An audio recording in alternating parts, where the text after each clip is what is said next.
ক্ষমা মহত্বের গুণ। আপনি বিশ্বাস করেন? আপনি বিশ্বাস করলে করতে পারেন, আর না করলে নাও করতে পারেন। সেটা আপনার একান্ত ব্যক্তিগত বিষয়। তো অ্যাজ এ সাধারণ নাগরিক হিসাবে আমার কথা বলার রাইট আছে, আমার বাক স্বাধীনতা আছে। আপনারও কথা বলার রাইট আছে, আপনারও বাক স্বাধীনতা আছে। তো দেখেন, এই যে দেশের মধ্যে যে আপনার একটা খারাপ পরিস্থিতি বিরাজ করতেছে, এখানে অগ্নিসংযোগ, এখানে ভাঙচুর, এখানে গুম, এখানে হত্যা, মানে সব কিছু উল্টাপাল্টা বানালাইতেছে। এই বিষয়টা আপনি কিভাবে দেখেন? আমি কিন্তু আপনার যারা অপরাধ করতেছে বা যারা এই ভাঙচুর করতেছে, আমি কিন্তু তাদের বিরুদ্ধে কথা বলতেছি না। আমার কথা হচ্ছে, অপরাধ আমি করছি, মনে করেন অপরাধ আমি করছি, আপনি আমাকে শাস্তি দেন, দেশের প্রচলিত আইন অনুযায়ী আমাকে শাস্তি দেন, তাই না? এখন আপনি যদি আইন নিজের হাতে তুলে নেন, তাহলে এটা কেমন হলো? তাহলে তার দেশের মধ্যে আইন থাকলো না। আপনি যদি আইন নিজের হাতে তুলে নেন, মানুষকে মারেন, অগ্নিসংযোগ করেন, ভাঙচুর করেন, এতে করে কি হইলো? দেখেন, আমি সাধারণ নাগরিক হিসাবে এই কথাগুলো বলতেছি, ঠিক আছে? আমার কোনো দলের সাথে ব্যক্তিগত কোনো সম্পর্ক নাই। আমি কোনো রাজনীতি করি না, বা রাজনীতি কোনো দলের সাথে আমার কোনো সম্পর্ক নাই। এই যে আপনার মানুষ মারা যাইতেছে, মানুষের হাত নষ্ট হয়ে যাইতেছে, পা নষ্ট হয়ে যেতেছে, চোখ নষ্ট হয়ে যেতেছে, নষ্ট হয়ে যেতেছে, একটু ভাবেন, একটু ভাবেন। তো একজনের একটা আপনার প্রতিষ্ঠান পুরাই দিছেন, যার পুরাই দিছেন সে যখন করছে এটা, তার ওই রকম অ্যাবিলিটি আছে, ওই রকম তার টাকা পয়সা আছে। এটা ভাঙে লাইছে, তার মানে কি সে আবার করতে পারবো? যার টাকা আছে সে অনায়াসে আবার করতে পারবো। আমি ওই দিকে যাইতেছি না, আমার কথা হইছে, এই যে যে মানুষ মারা গেল, আসলে কারা মারা গেল? হুম? আপনার মতো আমার মতো সাধারণ পাবলিক মারা গেছে, যারা হচ্ছে আপনার আমলা তামলা বড় বড় নেতাকর্মী, তারা কয়জন মারা গেছে? হুম?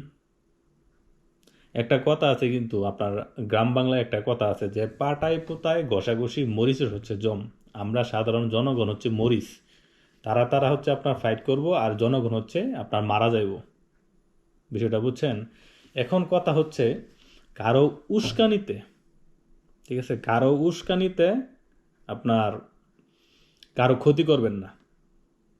উস্কানি তো বুঝেন, তাই না? একজনে আপনাকে লাগাই দিছে যে ভাঙ ওই ঘর, আগুন লাগাই দে, কারো উস্কানিতে এসব কাজ করবেন না। তো বাংলাদেশের যেটা, সরি, বাংলাদেশের যেটা হচ্ছে আপনার, আমি দেখতাছি বা পূর্বে থেকে চলে আইতাছে, আপনি আমার দৌড়াইতেছেন, যখন আমার ক্ষমতা আইব তখন আমি আপনারে দৌড়মু। তো বেসিক্যালি কি হইতাছে বলেন? এটা কি কোনো সময় বন্ধ হইব? এখন যে আপনার অগ্নিসংযোগ হইতাছে, মারামারি করতেছে, মানুষকে আপনার গুম হত্যা করতেছে, যখন তাদের হাতে আবার ক্ষমতা আসবো, তখন তারা আবার এটা করব। তো দিন শেষে কি হইতাছে? আমি আপনার দৌড়াইলাম, আপনি আমারে দৌড়াইলেন, তাই না? এটাই তো হইলো। হ্যাঁ? তো দেশের তো এমনি 12টা বাজে গেল। দেশ তো উন্নত হইব দূরের কথা, এই যে যে আপনার হাজার হাজার কোটি টাকা নষ্ট হয়েছে, হ্যাঁ, এসব কার টাকা? মনে করেন আপনি একটা ঘর ভাঙ্গা লাইছেন, সরকারি একটা প্রতিষ্ঠান ভাঙ্গা লাইছেন, সরকারের কোনো টাকা আছে? আমি কিছু শুধু বাংলাদেশের কথা বলতেছি না, কোনো দেশের সরকারের একটা টাকাও নাই। সব টাকা হচ্ছে গা আপনার টাকা, আমার টাকা, তার টাকা, জনগণের টাকা। এই বিষয়টা বুঝেন? এই যে আপনার মেট্রো রেল বলেন বা পুলিশ স্টেশন বলেন বা সরকারি যে বাসভবন বলেন, এই বিষয়ে এই যে ভাঙচুর বা অগ্নিসংযোগ, যে হাজার হাজার কোটি টাকা নষ্ট হইলো, এসব কিন্তু আপনার জনগণের টাকা।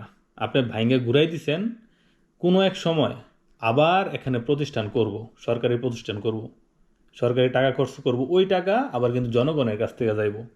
তার মানে কি হইল? হ্যাঁ, আপনি হাজার হাজার কোটি টাকা নষ্ট করছেন, দেশের টাকা নষ্ট করছেন, জনগণের টাকা নষ্ট করছেন। দেশ যতটুকু আপনার উন্নতি হওয়ার কথা ছিল, এই টাকা মানে আপনার প্রতিষ্ঠান নষ্ট করে দিচ্ছেন, তার মানে আবার গর্ব জনগণের কাছ থেকে। এই যে আপনার নিচের দিকে গেল, আবার এই নিচের দিকেই গেল।